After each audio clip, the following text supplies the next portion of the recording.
Okay.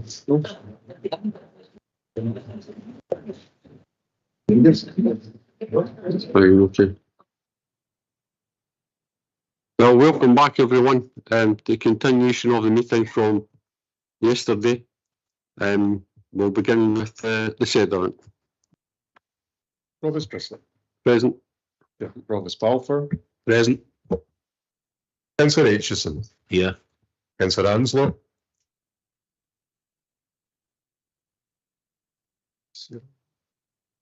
Councillor Binney. Present. Councillor Bowes. Present. Councillor Brown. Here. Councillor Buchanan. I beg your pardon. Bailey Buchanan. Here. Councillor Bundy. Here. Councillor Colley. Councillor Colley's running late. She's got another meeting. We'll join as soon as possible. Councillor Deacon. Here. Councillor Devine. Present.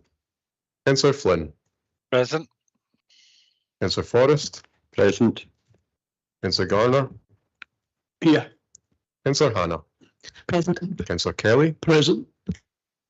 Bailey Kerr. Here. Councillor McCabe. Present.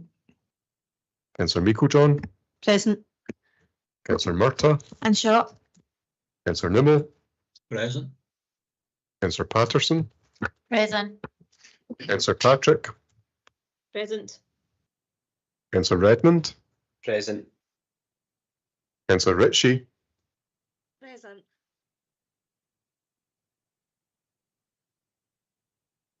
Yeah, thank you. Councillor Sinclair. Here. Councillor Spears. Present. And Councillor Steenbank. Present.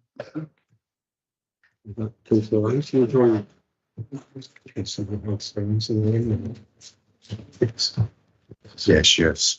Okay. Thanks, Mr. Moody. Of the 6 motions received, 4 C, D, E and F stood referred to the Executive. Following my meeting with the group leaders, I agreed that C and D would be dealt with by the Council. E and F remain referred and will be dealt with by the Executive. The next item of business is the annual report of the Chief Social Worker, so we'll go to Miss Lacey. Thank you, Provost.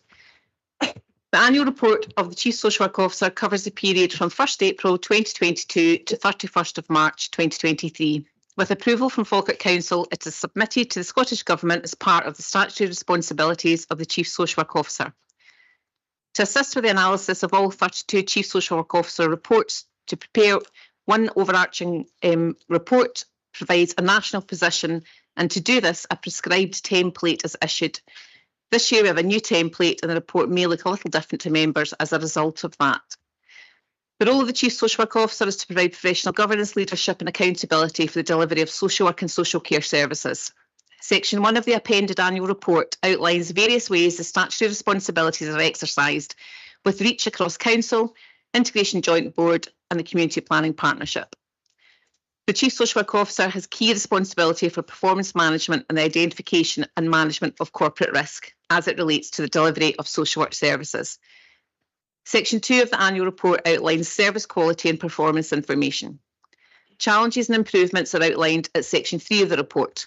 A summary of some of the challenges are the high numbers of young people that we have welcomed to Falkirk as part of the National Transfer Scheme, who all need to be accommodated as looked after children, and the shortfall that we're experiencing in our numbers of mental health officers.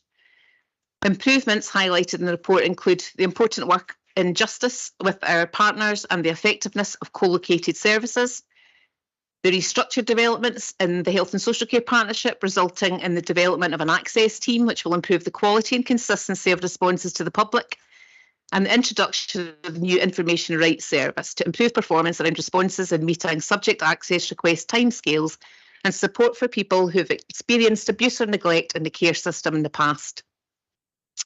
Section 4 summarises financial resources available to social work services. At Section 5 of the annual report, I outlined significant challenges around recruitment and retention of social workers and occupational therapists. This was a priority issue over the reporting period. Like other parts of the country, we are finding it difficult to recruit and retain staff, particularly experienced staff. Suitable staffing levels and management arrangements are a critical aspect of the enabling context and culture needed to safeguard and protect people in our communities. Importantly, the report outlines what we have done to address the problems and how we are proactively monitoring impact. The Chief Social Work Officer is required to ensure that all social work services workers meet the requirements of the SSSC Codes of Practice, and how I ensure we are meeting our duties is contained within Section 6. The learning and development opportunities we provide to our staff are extensive. The energy and the investment in this area not only reinforces our commitment to our workforce, but also to those in our communities dependent on receiving services from skilled, knowledgeable practitioners. Looking ahead at Section 6 notes that consideration is currently being given to how Falkirk's children's social work services are delivered and managed at a local level, and whether, in due course, these services should be integrated into the Health and Social Care Partnership. This year, we're keeping a close eye on developments for a National Care Service, and I know that more than ever, given the demands of the workforce, we need to work together in innovative ways to adapt and thrive in a very challenging and uncertain context. As per our local arrangements, I use the Chief Social Work Officer annual report to satisfy another requirement, which is to publish an annual duty of candour report. This year's report can be found at Section 8, and during the reporting year, there's been no duty of candour incidences. In my foreword to the report, I highlight that the impact of poverty, trauma, and the changing landscape of service delivery is disproportionately impacting on those who need and benefit most from social work and social care services. I highlight the continued high demand for support coming in from our communities as we recover from the overwhelming impact of the pandemic. The social work services workforce is diverse. This report tells some of the story of the work that they do and tries to do justice to their commitment and their dedication of service for others, and I'm immensely grateful to them all. I seek to satisfy the responsibilities of the Chief Social Work Officer role by delegating some of the statutory responsibilities to other suitably qualified and experienced officers, and I'm pleased to be joined today to answer questions you may have by Ali Walls and Martin Tom, who support me with functions in justice and adult social work. I refer Council to the recommendations at Section 2 of the cover report. Thank you, Provost.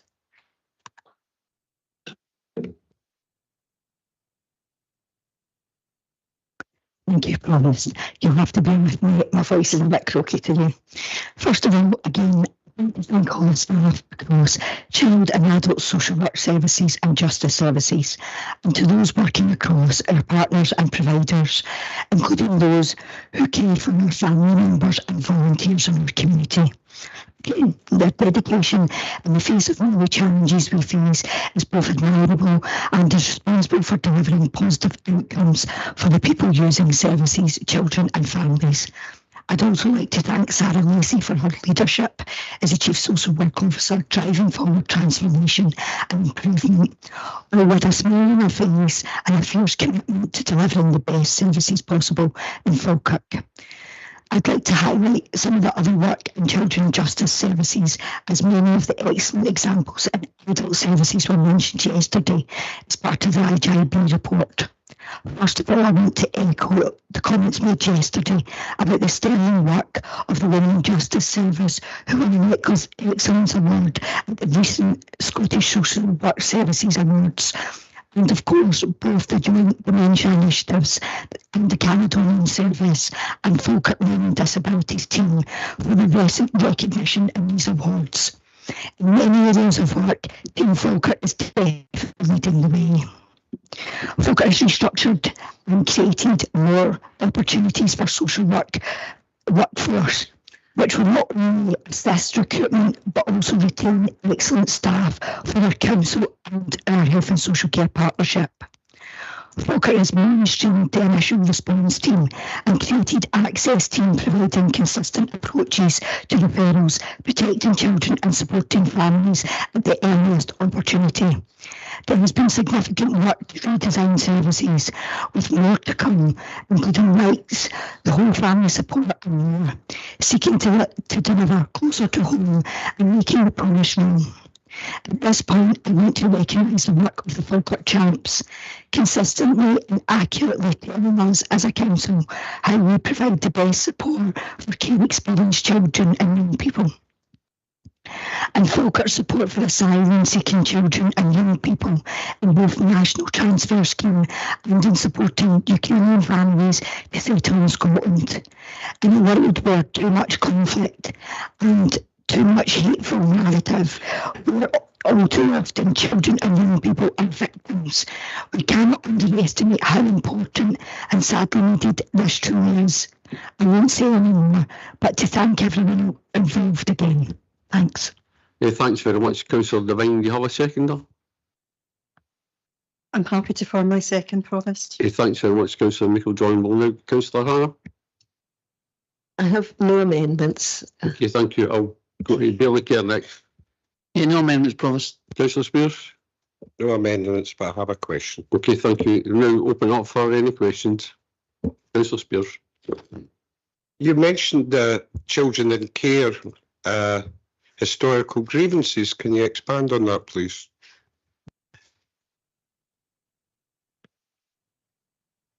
There has been, over the course of a number of years, a Scottish child abuse inquiry, and the inquiry has been working over a number of different phases, and the phases have included a case study on foster care and on residential care, boarding schools, what used to be termed as borstals. Survivors of abuse in care settings have been encouraged to participate in the inquiry.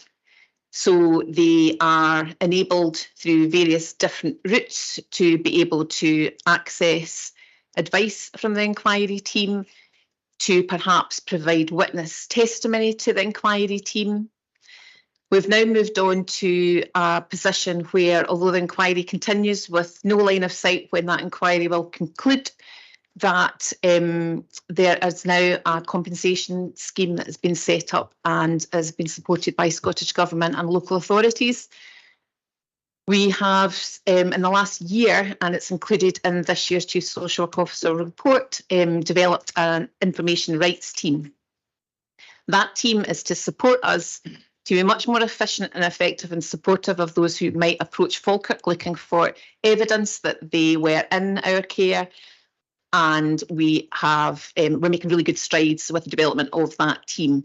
So we now have somewhere directly that Falkirk citizens can approach to receive information, either from their file that might be held, their social work file, or simply to receive the information that they need to be able to take forward a suitable claim for compensation. So have we informed any children that were in care? Have we made this generally known to the public? Because first I've heard it, and I wouldn't think I'm a member of the general public. So are we having a campaign to highlight this so people can see what their rights are and if they wish to come forward?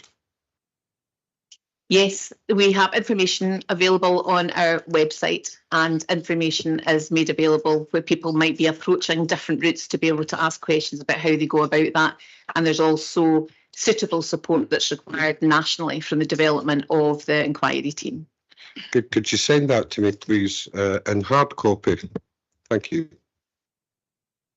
Okay, thanks, Councillor Spears. Any other questions? Councillor Hannah. Thank you, Provost. Thank you very much for this report, Sarah, which is excellent. And thanks to all the social work staff in children and families, social care, and in criminal justice for all the very hard work in very difficult circumstances that they do. I wondered if you would just like to say a little more about the Closer to Home strategy. That clearly is close to all our hearts, to move the balance of care away from residential towards more community-based placements. And I wonder if you could say a little more about how much success we've been having in that regard. So Closer to Home is a familiar suite of projects, familiar to members, familiar to our workforce, and quite familiar to our partners also. It was originally developed as a children and family social work project under Council of the Future. And then quite quickly we identified that it needed to be extended to be a children's services project. Over the course of time, we have achieved some considerable savings as a consequence of changes that we've made to, for example, we have worked really closely with providers of external foster care and residential care providers to secure contracts, which mean that we have a really clear line of sight in terms of the quality of the provision to children and young people who might need to be placed out with Falkirk's own provision for foster care or for residential care. But Closer to Home's always been really clear that it's about making sure that we've got sustainable services for children and families moving forward, and making sure that we can deliver the best outcomes possible to the children and families in Falkirk. So historically, Falkirk's always relied on external provision for children, and we've had children who have been accommodated out with the Falkirk area and sometimes quite far away from Falkirk. That's really challenging for children who principally may not find themselves in a situation where it's safe at that point in time to live at home, but that can change over time. It's much more difficult for that to change over time if they're placed very, very far away. It can have an impact on their attainment because they're much further away from their schools. So Closer to Home has a number of projects. Some have come to successful conclusion. We've revamped, updated the strategy. We're now in our third phase. It's still very much the right thing to do. We're still very much focused on improving outcomes for children and young people. And we've still got a long way in terms of turning around the position that we still continue to be in, which is having young people still needing to be placed out with our authority. We are, and we have seen success, and we will continue to move forward and make all of the changes and adaptations and think clearly about what might be required for the future, but it's still a successful approach for Falkirk. Thank you very much. Thank you, Provost. Thanks very much. Councillor Patterson. Thanks, Provost. Just a very brief point just off the back of what Sarah Lacey was outlining there, that the Closer to Home is a really worthwhile strategy, and it will always be an ongoing piece of work. It's nothing that we're ever going to be able to set in place and pat ourselves in the back for. It's going to have challenges, but it's a worthwhile challenge. I do just think that I would really like to point out and highlight at this point how well Falkirk do with the promise, and I think that publicly we should be very proud of that and praise the work that not only the professionals have done, but the young people have done, and notably the Falkirk champs have done as well. I have insight into other councils and other local authorities, and it's really warming to be able to say that Falkirk are one of the leads on keeping the promise, and we should be very proud of that. Thank you. Any other questions? Well, I'd just like to make an observation.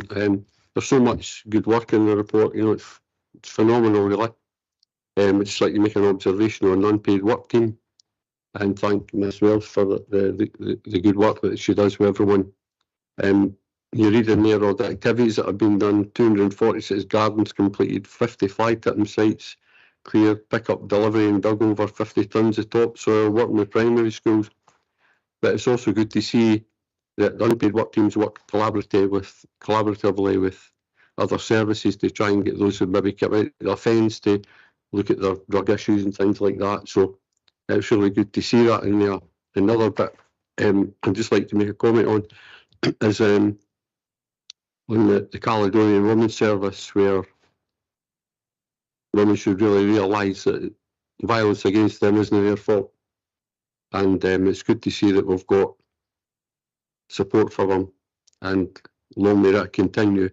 So I'd just like to make comment on that. So for me, violence against women is appalling and unacceptable and should never be tolerated in any way, shape or form. Thank you. Can we agree with the report? Agreed. Thank you.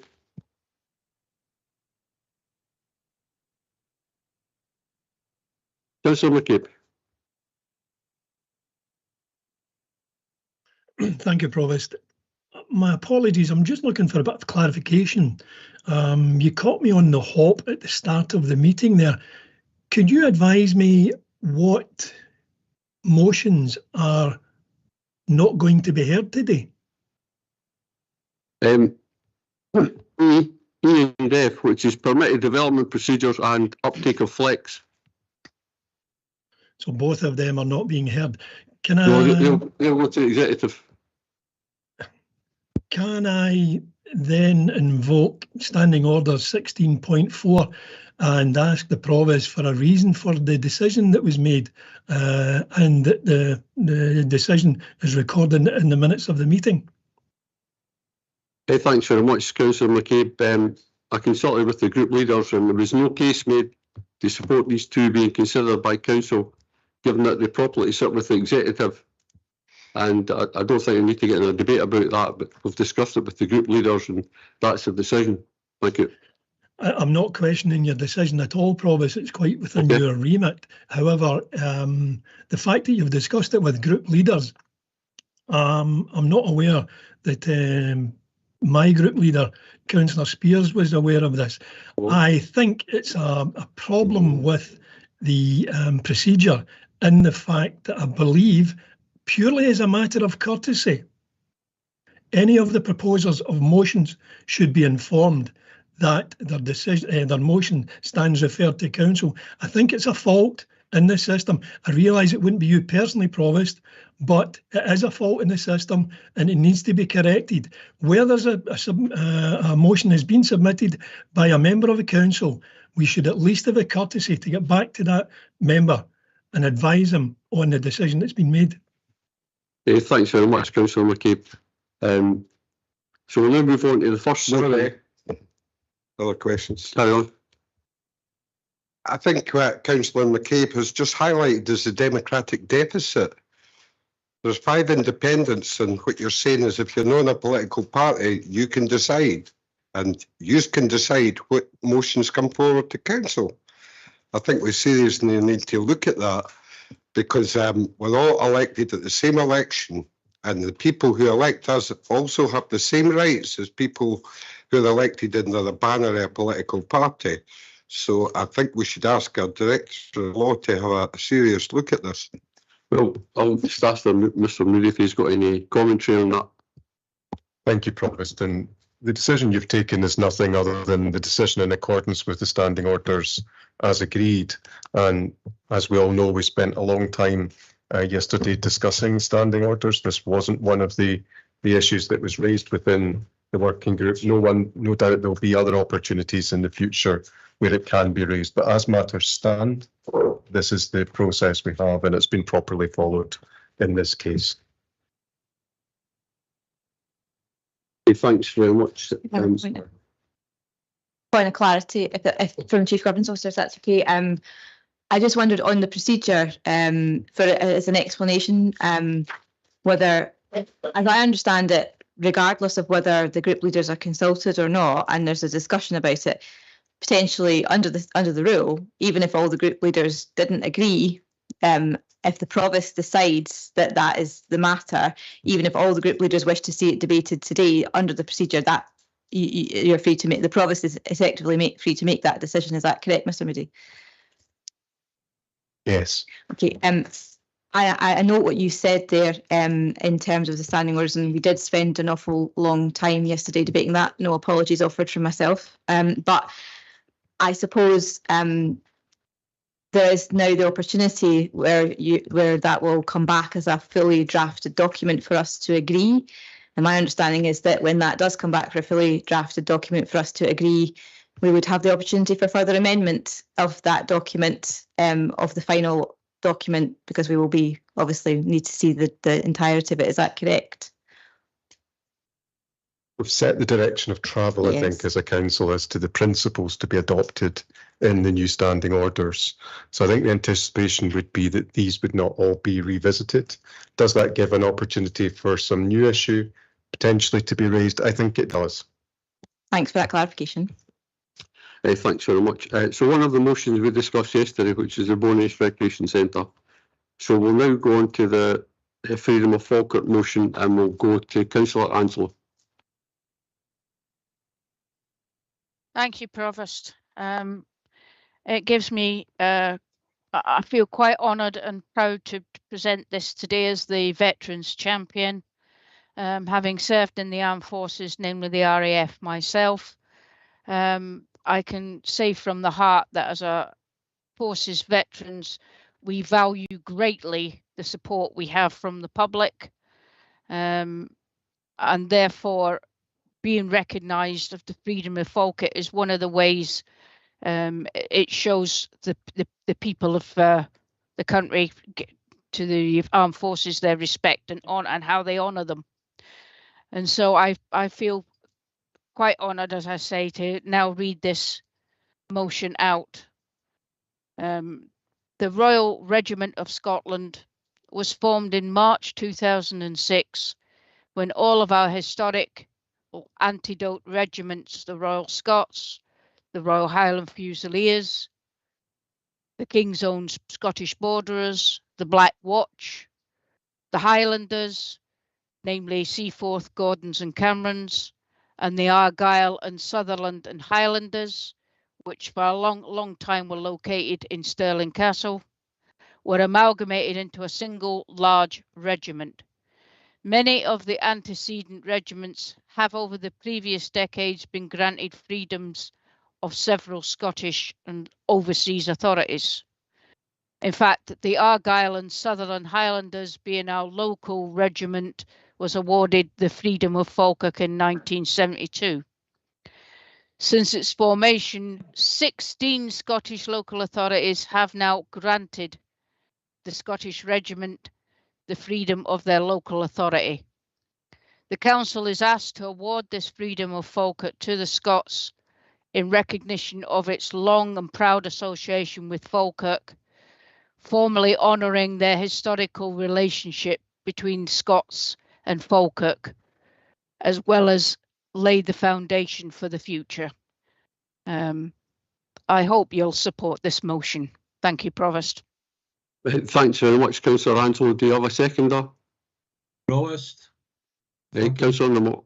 Yep, thanks very much, Provost. I'm happy to second my colleague, Councillor Anslow, in our capacity as our Veterans Champion. I think it's only right that we recognise our armed forces, and this is maybe a small way in showing our support. I'm also the current branch secretary for the Grangemouth branch of the Royal British Legion, and I've raised this motion with them as well, and they're in total support as far as this is concerned. I'm not going to dwell on this any longer, Provost. I would like to think we would get cross-party support for this. At the end of the day, the Royal Regiment of Scotland deserves our support. So I'll leave it at that. I'm happy to second the motion. Thanks very much, Councillor Lamott. We'll now go to Councillor Meikle-Joy. No amendment, Provost. We're happy to agree. Thank you very much. Councillor Hannah. Happy to agree, yes. Billy Kerr. No amendment, Provost, but being the ancestor of my great-grandfather and his 4 brothers all served the Royal Scots and left Slamant and fighting the Great War together. I'm very pleased that this motion's came forward. Thank you, Provost. Councillor Spears. No amendments, but I do have a comment. Being, I think, the only other veteran, myself and Councillor Anslow, veterans do greatly appreciate the support of their town, not just when they're away fighting wars, but also when they come back, because anybody that goes to fight a war never comes back the same person, and they rely on the people who've been there fighting for to fight for them. So I'll have great pleasure in supporting this. Thanks very much, Councillor Spears. So we've agreed that. Thank you. Next item is Children's Hearings Area Support Team, and it's Councillor Devine. Thank you, Provost. This motion is to highlight and thank the volunteers and all those involved in our children panel service. It's with immense gratitude and our sincere thanks to all the incredible volunteers who have devoted their time, energy and passion to serve on our children's panels. Their commitment to this invaluable cause has been nothing short of extraordinary. Their selflessness and dedication in these moments of challenge and change, and their tireless efforts have been a beacon of countless young lives towards a better future. They've laid the foundations for an inclusive, nurturing and empowering environment where the voices of the children are not only heard but valued and respected. Their patience, empathy and genuine interest in developing and supporting these young individuals to have a voice has a profound impact. They've shown their commitment and instilling a sense of confidence and responsibility with their undoubted influence for the future. Their dedication to the volunteers on these panels is a testament to the power of community. You have selflessly given your time and expertise, leaving a lasting impression. In closing, we extend our deepest appreciation as a council and a heartfelt thanks to each and every volunteer. Your commitment and dedication is invaluable, not only to a council, but to the young people whose voices you hear. Your dedication paves the way for a brighter future. Thank you. Thanks very much, Councillor Devine. Do you have a seconder? Councillor Sinclair. Thank you, Provost. I'm more than happy to second this motion today, which has brought light to a team that often goes unseen, but whose impact in ensuring our children and young people are given every chance possible to play their important and central role in society is invaluable. I'm not going to add too much to Councillor Devine's remarks, other than to reiterate the vital importance of area support teams, to add my thanks and our thanks to the volunteers who have been involved over the years, and to look forward to the changes that are forthcoming nationally, and obviously to second the fact that we are going to recognise that with a letter and hope we hear support for that across the benches. Thank you. Thanks very much, Councillor Sinclair. Now go to Councillor Hannah. I think we all appreciate the importance of children's hearings. It's a system that has applied in Scotland for many years and has been admired across the world, not just locally. So we are very, very keen that the basic principles of the children's hearing system are upheld and supported in every way possible. So we have no amendment to this. We're glad to see that there's going to be increased support to the children's hearing process. Thanks very much, Councillor Hannah. We'll go to Bailey Kerr now. Thank Provost. No amendment to it. Fully support the motion and the great work that the Children Hearing Committee, our board, carry out. Thanks. Thanks very much, Bailey Kerr. We'll go to Councillor Spears. No amendments. Thank you very much. Any questions? Councillor Murtagh. I just want to echo the remarks made of other councillors and say that during the previous term, when I was portfolio holder for public protection, the work of the staff as well to support the volunteers was invaluable, and the spirit in which they did that and the caring attitude in which they did. So I just want to recognise the amazing support that they provided, and obviously recognise our volunteers, and hope that the changes which are coming in nationally will make a material difference, but that their impact has been immeasurable to those who they have served. Thank you. Thanks very much, Councillor Murtagh. We've agreed that no division at all. Councillor Golly. Yes, I just wanted to note my apologies for my late arrival. I've been in transit today, and I hope you can hear me okay. Okay, noted. Next item of business is motion D, Michael Matheson, MSP. But before we go to that, Mr. Moody has got a few words to say. Yes, thank you, Provost. And the reason I just want to make a couple of remarks is that this is an unusual motion for us to have on our agenda. It's unusual because it it brings into play an individual rather than dealing with a policy or a service matter that we would normally have when we're considering a motion in the council. I think it would be useful for members just to understand that because it brings into play an individual in this way and puts in play potentially the reputation of that individual, there just needs to be an element of caution around remarks which are made during the course of the debate. And maybe just to clarify and avoid any misapprehension, the absolute privilege which attaches in parliamentary debates doesn't apply in a local authority meeting. So it is important, I think, to clarify that your discussions and debates within this chamber are protected by qualified privilege, but it is a privilege that is qualified. And the qualification is essentially that you should not make remarks which relate to the reputation or lower the reputation of an individual if you know that those are not factually founded, or if you're reckless as to the factual basis on which that remark is made. Now, I don't want to go into detailed aspects of the law of defamation, but what I would say is I think just apply a bit of common sense and caution in relation to remarks that are made during the course of this debate. And if I was to summarise matters as shortly as possible, try to keep it factual. Okay, thanks very much, Mr. Moody. We'll now go to Councillor Redmond. Thanks, Provost. Like many others, I've watched on in frustration and disbelief as Michael Matheson's expenses scandal unfolded. I was confused and taken back by the constantly changing and conflicting account given by Mr. Matheson. After a family holiday to Morocco, Mr. Matheson found out in early January that he'd ran up a massive £11,000 bill. At the time, it was certain that this bill was caused by constituency work that he'd done on holiday. As Parliament would only cover £8,000 of the bill, he put the other £3,000 on his expenses.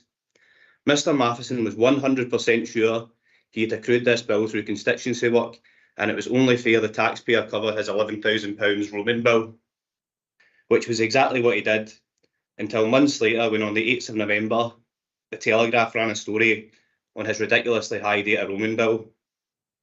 Mr. Matheson stuck to his guns that the bill was accrued by all the hard work he had done over his holiday in the service of people of Falkirk West. On the 9th of November, he was backed up by Hamza Yusuf, who says this was a legitimate cost and Michael should not have to pay it back. Yet despite this, on the 10th of November, after reflecting long and hard, Michael Matheson decided that he should, in fact, cover the full bill himself, but was still adamant that he'd accrued it doing constituency work. Then on the 13th of November, Michael Matheson vehemently denied that anyone else had used his iPad. It wasn't until the 16th of November, with the threat of a no-confidence motion if he did not hand over his iPad, that Mr. Matheson changed his story and said that the bill was accrued by his sons watching football on the iPad.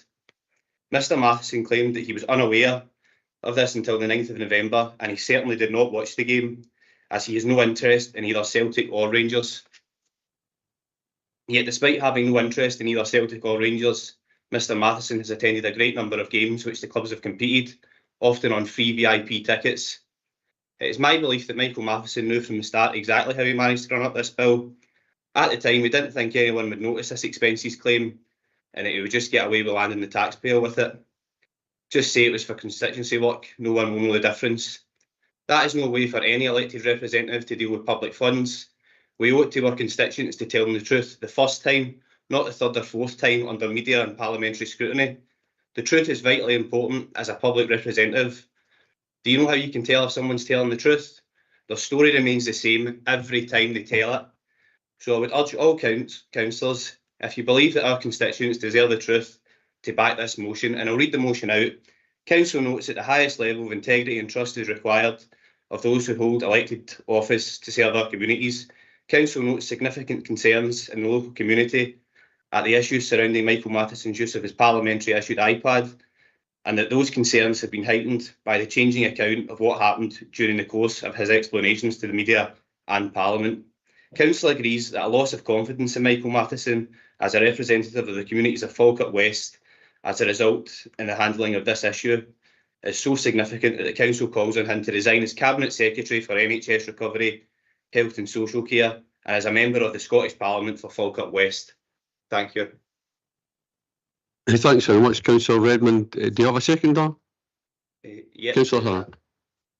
I am happy to second this motion. Thank you, Provost. Happy to second this motion, although Councillor Steinbank was going to do this, but although he's with us today online, he's not feeling well enough to do this. So I will do my best to give as passionate a speech, as eloquent a speech as he would. This, to me, is Councillor Redmond has put forward the issues quite well, and members of the public are quite well aware of what has been happening. So I don't intend to go through that.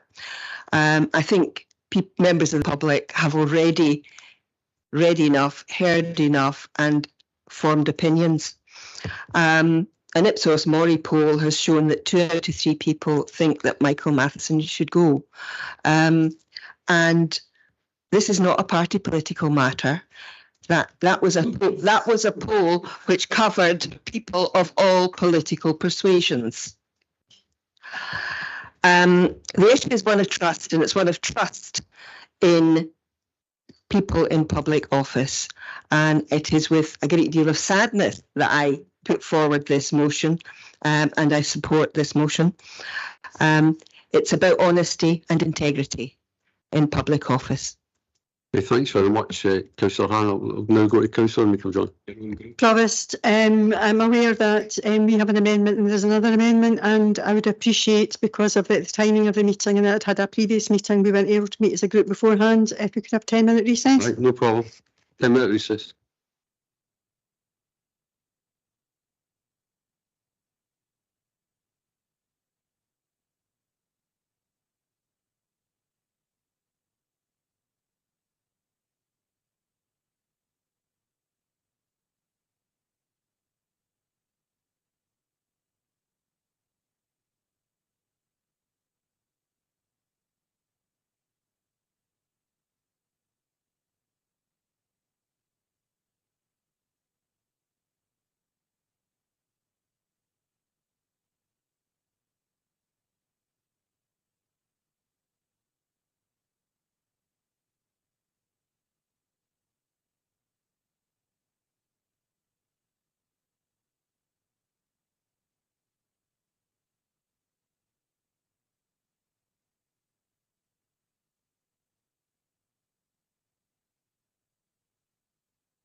Okay, welcome back everyone. We'll now go to Councillor Michael John for our amendment.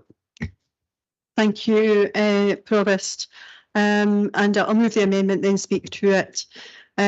Falkirk Council acknowledges that since his election 24 years ago, Mr Matheson has been an exemplary MSP and has held a number of roles in government at senior level and has done so with honesty and integrity throughout. Council recognises that there's been heightened level of public interest following a recent statement in the Scottish Parliament by Michael Matheson MSc in relation to the use of data from his iPad. He has also provided a clear explanation of the events and ensured that the Parliament was reimbursed for the full costs. It's disappointing, but not unexpected, considering the proximity of a general election that the Labour group have brought forward this motion. It's political posturing at its worst, particularly as Falkirk Council has no role to serve and it's designed to continue to feed a media frenzy. To be honest, it's quite abhorrent to continue to berate Mr Matheson and his family, including the impact on his office staff as a result of the ongoing media interest. We must not forget the wider impact on others by continuing this approach. Mr Matheson has been an MSP since 1999 and has served his constituents well over the years, from being in opposition and backbenches to numerous ministerial and senior positions he's held over the last 24 years. He's been a diligent constituency member as well as a valued, effective member of government. He's never been involved in any political or personal controversy. Michael has accepted a mistake was made. It was not updating the SIM card. My personal view is that the Scottish Parliament IT department has a share in that mistake, as there was more that they could have done. And if that was Falkirk Council, I would be suggesting that internal audit should be looking at their practices and processes to ensure that no one else is caught out inadvertently in this way. He has also made it clear in his statement that he did not knowingly run up roaming charges and did check with the Parliament IT team before using the iPad abroad. He has also clearly explained the timeline and any perceived delay that is being highlighted, and I emphasise perceived, was having established what had happened, was preparing to protect his family, and as soon as it was apparent how the roaming charges were accrued, he reimbursed the Parliament. No one else used the iPad. The data costs were run up by hotspotting. And again, he clearly explained in his statement how that happened. And anyone that has young people in their family would fully appreciate they would not need to access the iPad to do that. I would defy anyone who has children to not identify with the desire to protect your family. That may well be something that the mover of this motion may not fully appreciate, but hope he will look back on this someday and reflect. God forbid that any politician makes an honest mistake. There's a few in this room that might just want to reflect on that, and I've been around long enough to remember quite a few misdemeanours over the years. The Labour Party in Falkirk's track record of MPs and candidates is not best. Such as Eric Joyce, who's in the media regularly for all the wrong reasons. And then there was the candidate who was just withdrawn from the Banknock and Denny by-election 2015, just days before the poll, and suspended for sectarian comments. And more recently in 2019, another candidate had to be withdrawn and suspended for anti-Semitic comments. Again, another comparison. And a number of list MSPs who couldn't get elected first past the post, like Monica Lennon and Stephen Kerr, whose office costs are between 25 and 35% higher than Michael Matheson, who was elected first past the post and a cabinet secretary. Once you start, there's an awful lot of examples. We need to be careful about glass houses here. And I'll not take any lectures from the Tories on honesty and integrity and trust, when we've seen some of the billions owed to the Treasury and fraudulent loans written off, more money wasted on track and trace system that never worked. Then, of course, as the ex-Prime Minister Liz Truss, who crashed the economy, and that was before even touching Boris Johnson and his own party lockdowns, which people broke rules and the rest of us were following, going about our absolute best to protect our communities. And of course, there's Douglas Ross, who just forgot to declare his earnings from other jobs. The fact is, this issue of the internet charges has nothing to do with Michael Matheson's ability to carry out his job as a member of the Scottish Parliament and Scottish Government, and calls on his honesty and integrity as a political witch hunt, to slight and slander and deflect from the lack of positive message that the Labour's election campaign has for the people of Scotland. The Labour group in Falkirk Council would rather spend time debating the issue that has no direct impact on Falkirk Council, while their own party leader talks of continuing to do the Tories' job for them, should they become elected in the next government, including no additional spending on public services at a time when councils across the country are crying out for more money to continue to fund public services. They then try to defend the position by blaming the Scottish Government rather than seek to address the real issues created by the UK Government's financial mismanagement and that's put thousands of people into poverty, which is having to be mitigated by the Scottish Parliament, the Scottish Government. It's time the Labour Party stopped being led by the nose of the London-based masters and recognise that Scotland's people will only be better off in an independent country. Instead of focusing on things that really matter to the people of Falkirk, we're spending time here today debating a member of another elected body over which we have no responsibility to enable prospective election candidates to get a headline and a soundbite to fin their social media, while attempting to bring down a good, hard-working MSP with a proven track record and one that they can never aspire to. Thank you, Provost. I move the amendment. Yeah, thanks very much. Do you have a seconder? Councillor Garner. Thanks, Provost. And just to pick up my couple of points on Councillor Redmond's open speech, I'll only pick up a couple because I'm sure people will be looking at that externally and scrutinising that. His son actually never used the iPad, as Councillor Miko John referred to there. He accessed data, which is a totally different thing. And he has in fact attended one Celtic Rangers game, and that was as a Scottish Government minister. That is actual fact. So, Provost, Council notes that the highest level of integrity and trust is required for those who hold elected office to serve our communities. Provost Bissett, I'll be really interested to see which way you vote in the Labour motion.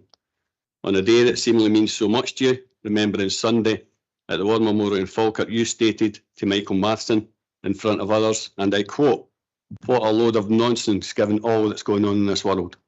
So, Provost, in your own words, this is a load of nonsense. Will hypocrisy win the day? Will you show real honesty and integrity and vote against this motion? I'd like to ask whether any other fathers and mothers in the chamber know what their kids are watching on their iPhones or their iPads all the time. My 10-year-old son can hotspot from his mum's iPad and his granddad's phone, has been able to do this for a couple of years. Yes, I have parental control over his devices, but I do not know if he's watching Sky Sports or playing Fortnite. Can any parent honestly say they know what their son or daughter is watching all the time? I certainly can't.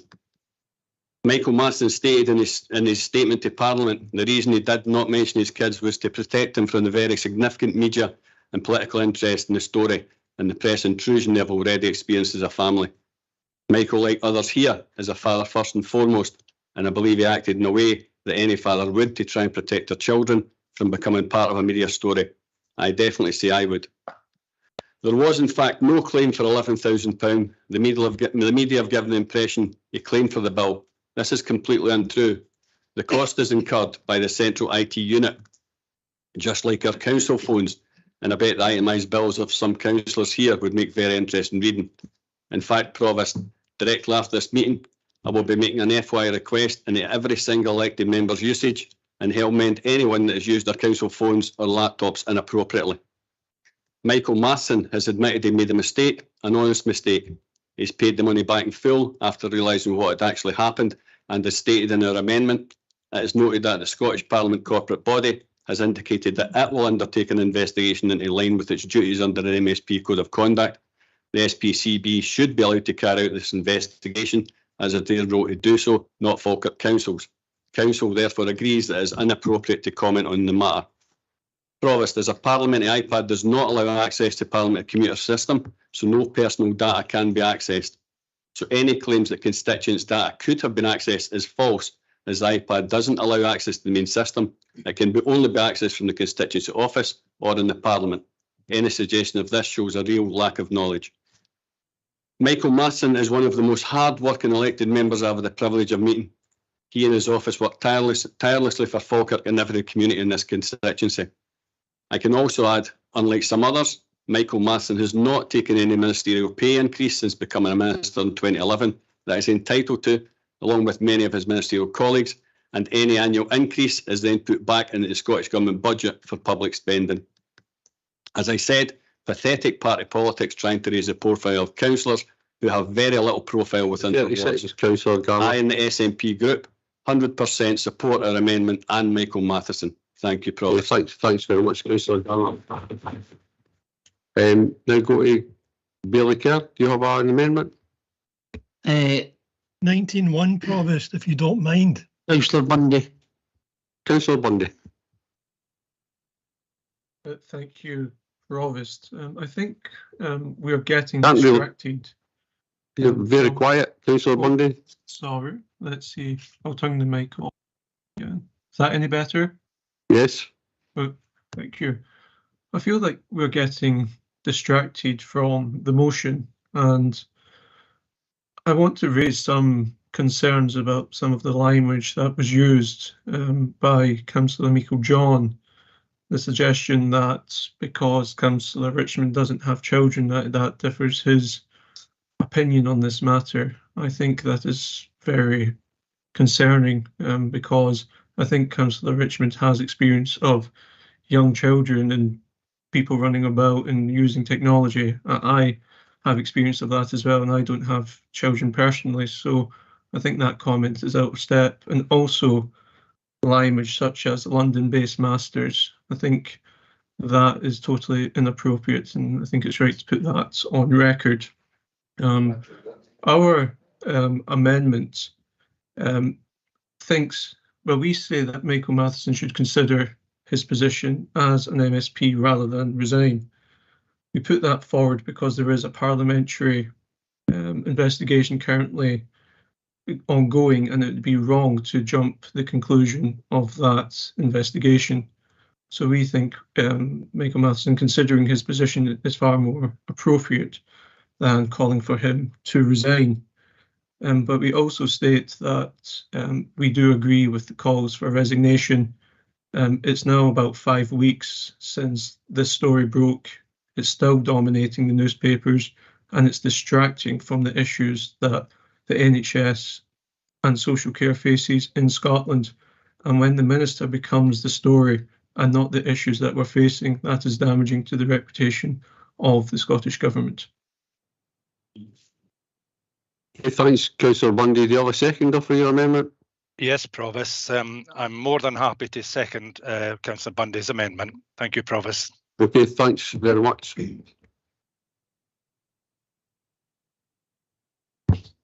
Councillor Spears. Thank you. I've obviously thought long and hard on this, and I'll certainly make a statement. I'll say it's on my own behalf. Michael Matheson admits a mistake. He has made an apology, he's paid the bill, and he's explained. But I ask you all in this room to stand aside as human and recognise the many years, 24 years since 1999, of service carried out by the MSP, and that we all accept his apology and move on. I would ask you all to look at this with an independent mind rather than a party political mind, and stand aside as human. Okay, thanks very much, Councillor Spears. Councillor McCabe. Thank you, Provost. Again, first of all, I'm going to invoke a 19-1. What's a 19-1? I just found the SNP comments there absolutely scandalous. What's a 19-1? I consider myself both abused and being unfairly accused of a misdemeanour. Councillor Garner has threatened every member of council that he is going to seek a freedom of information request and seek all of our telephone records. That's absolutely scandalous. I'll leave it there with that, Provost. 19-1. I'll now comment on the Well, Councillor motion. McCabe, I'll just go to Councillor Garner for his 19-1. Thanks, I Provost. think the 19-1 comes in at the back of it, Provost. If you seek clarification from Mr. Moody, okay. Councillor Garner can comment after. Okay, carry on, you're correct. Thank you, Provost. It's regrettable that this motion has had to come in front of full council today. This is not to criticise Councillor Redmond and the Labour group in any way, nor the amendment tabled by Councillor Bundy and the Conservative group, but rather to express my disappointment that this whole sorry matter has not been handled in a better and more professional way. Instead, the issue has been allowed to fester and gather in a manner which I feel has permanently damaged the Health Minister and our local MSP. Personally, I like Michael Matheson and have great respect for him as an individual.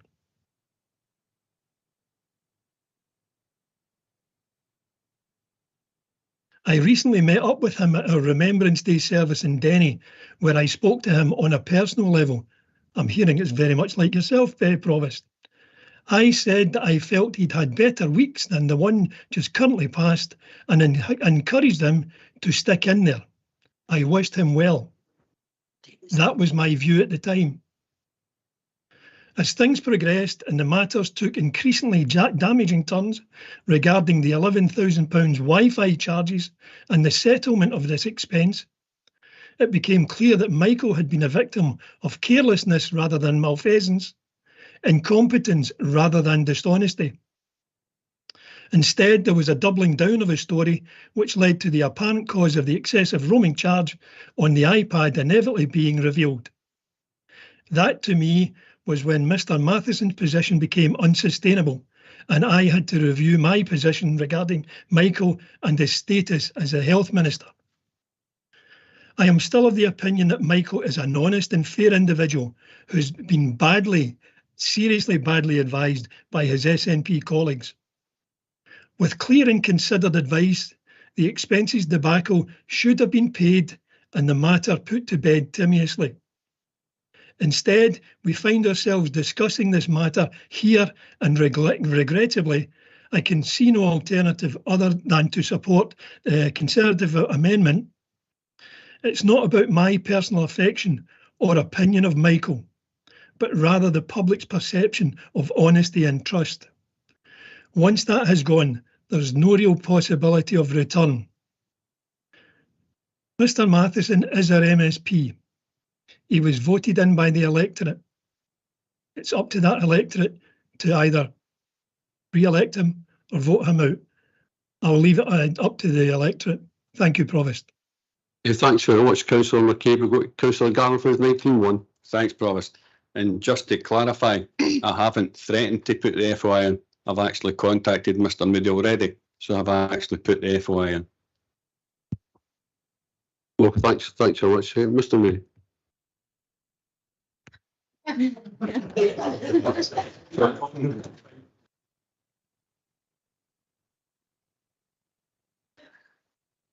Councillor Martinez was voting. Councillor Martin. Thank you, Provost. I haven't got anything prepared to say on this matter, and I do regret that it is here. I don't think that this is the place to be debating this. And I think that whatever our personal opinion of Michael Matheson is irrelevant, although my own personal opinion of Michael Matheson is he's a really good guy, and I've had occasion to disagree with him on many, small matters. I'm not a member of the party anymore of which he represents, but that doesn't change my position of his personal integrity. But I suppose more than that, and I think it's relevant from the point of view of we know the circumstances around the situation with his children. I've often looked to Michael Matheson as an example of hope, in that the attitude he's taken to his ministerial duty, to his parliamentary duties, and always performing his functions diligently. He's always clearly been a family person, a father, and someone who could show that it was important to balance and put his family first. And that gave me hope as a politician, that if somebody as senior as Mr. Matheson could say no to some of the demands that were being put on him politically, that was a good example to be setting, and I think he has set a good example to many. That does not mean that I don't think there are questions to answer about his conduct and about what happened, and I do. And I think that the proper place for that to be considered is within the Parliament's procedures. And I do think that Mr. Matheson should have to reflect on whatever the outcome of that is, and if there are lessons to be learned, and I think there are questions to answer. I'm not in a position to know what the facts of that are, and with respect, I don't think those on the administration or in the opposition, none of us are completely, and that's even with understanding perhaps some of us about the procedures within Parliament. I'm not completely clear either, and it's inappropriate. What I would say is that where I agree with much of what the administration colleagues have said, I'm really disappointed that the way that, well, Merry Christmas and peace and goodwill to all humankind here, the response is to fling mud from one side to the other. We've all got to work with each other in this chamber and get on.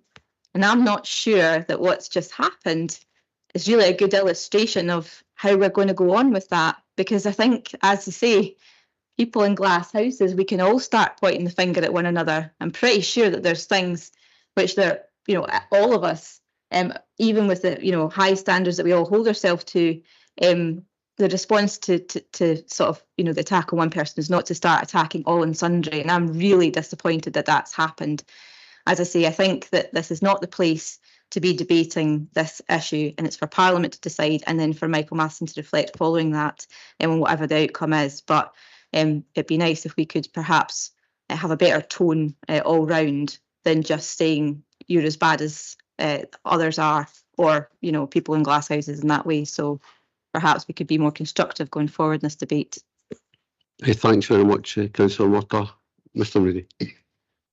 Councillor Redmond has a right to say. Councillor Redmond. Thanks. Suppose it was always going to be a bit controversial, this one. It has been. What is it? Am I to sum up here, or what are you going to say? This is your time to sum up. All right. Well, we've heard a lot. I would just come back, obviously, on the football matches thing. He's seen Celtic play Motherwell. He's at Celtic play Kilmarnock, and it was another game as well. So he has been to quite a few football games. It's not just the one. As I say, we knew it was going to be controversial. I think we're kind of missing the point. It's not about the data that he used. It's that he claimed it through his expenses when he probably shouldn't have claimed it through his expenses. That's the issue. The issue is not you let your children use your data. The issue is you've made an expenses claim for your children using data. But yeah, I'll leave it there, and I think that's me summed up. Thanks very much, Councillor Redmond. Councillor Nimmo, the debate's finished and Councillor Redmond summed up, I'm afraid. Sorry, Provost, I was a bit surprised about that because I did intend to come in and speak. Well, I didn't see your... Never mind. Okay, thank you. Hand was up. I never saw it. I never saw it. My apologies.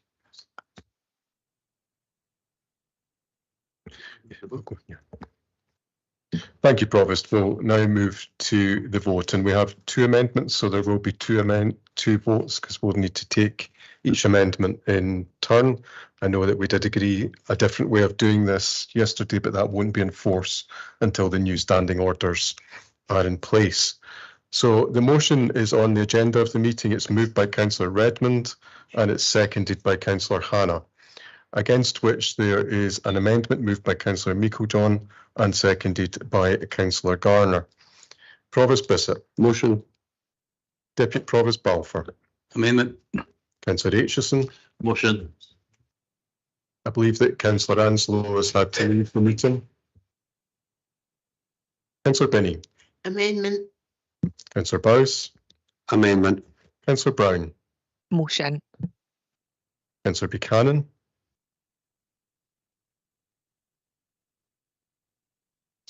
Motion.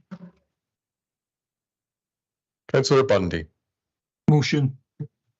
Councillor Colley. Amendment. Councillor Deacon. Amendment. Councillor Devine. Amendment. Councillor Flynn. Motion. Councillor Forrest. Amendment. Councillor Garner. The amendment. Councillor Hannah. Motion. Councillor Kelly. Motion. Councillor Kerr. Motion. Councillor McCabe. Motion. Councillor Meiklejohn. Amendment. Councillor Murtagh. Amendment. Councillor Nimmo. Motion. Councillor Patterson. Motion. Councillor Patrick. Motion. Councillor Redmond. Motion. Councillor Ritchie. Abstain. Councillor Sinclair. Amendment. Councillor Spears. Amendment. And Councillor Steinbank. The motion.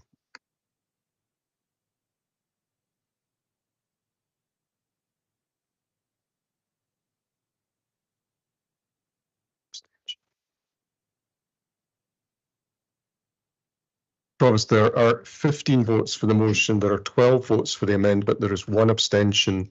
The motion is carried, and we now proceed to the second amendment, which is the amendment moved by Councillor Bundy and seconded by Councillor Flynn.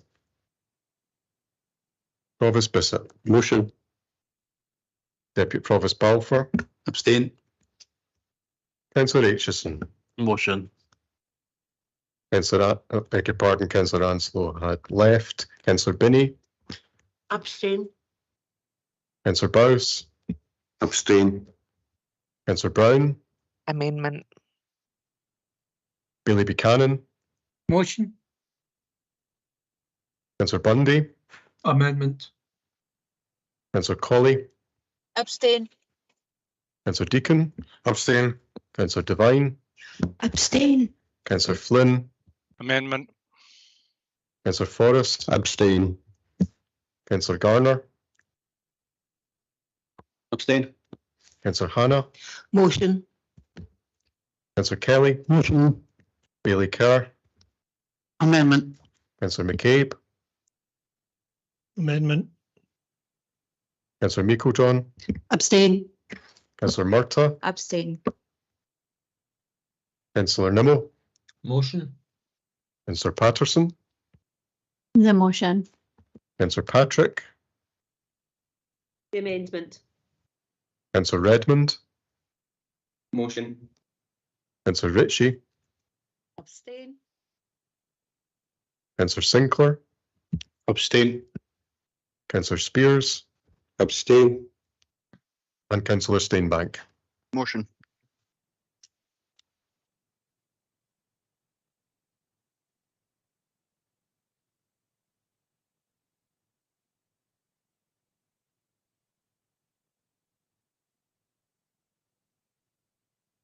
Provost, there are 9 votes for the motion. There are 6 votes for the amendment. There were 13 abstentions. The motion carries.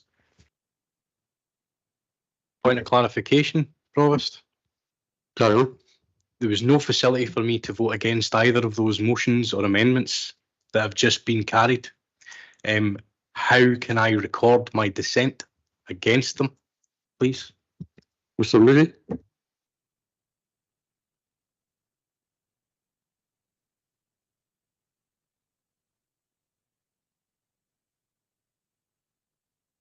Sorry, I can't hear the room.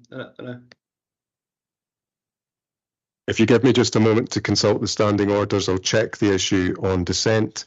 My recollection is that it's only available in cases where an amendment is put forward and not seconded. But if you give me just a moment.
My apologies for the delay, Provost. It was worth, I think, just checking, but my recollection is correct. It isn't available in these circumstances. Okay, could I further clarify then on my own behalf? I don't speak at the moment on behalf of my party.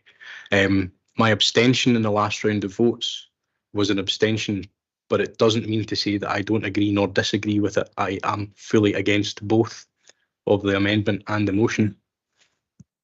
And if that can be in any way recorded, I would be grateful. Thank you.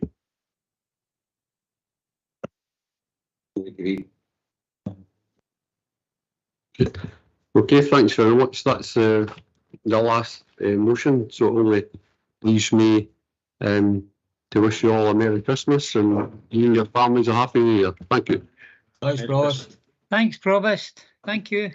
Merry Christmas. Merry Christmas. Merry Christmas, everyone. Thank you. Thanks very much.